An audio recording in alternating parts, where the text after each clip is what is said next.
alaykum hammaga. Mana men bugun Lakore kompaniyasini mebellar va oshxona jihozlarini tozalash vositasini ishlatib ko'rmoqchiman. Ko'ramiz qanaqa natija berar ekan. Xonamiz biroz qorong'iroq, shunga ham mayli bir sinab ko'raylik deb shu suchilkadan foydalanamiz endi. Birinchi bo'lib qani bir ishlatib ko'raylikchi.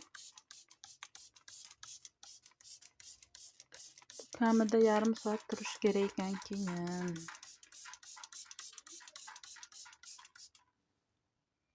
Kafeliga sepamiz. Bu universal ekan qizlar. Hamma narsaga ishlasa bo'lar ekan.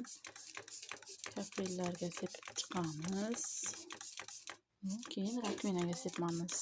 Qani ko'raylik qanaqa natija berar ekan.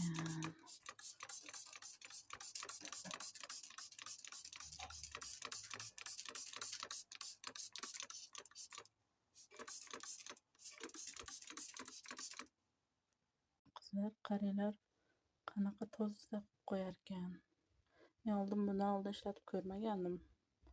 Endi xudo xohlasa har doim shunday ishlataman, qaranglar. Kafellarning yaraqlashini qaranglar. Mana rakvina. Rakvinani ham top-toza qilib qo'ygan, qaranglar. Yaraqlash. Endi bu taraf gazga ham ishlatib ko'ramiz.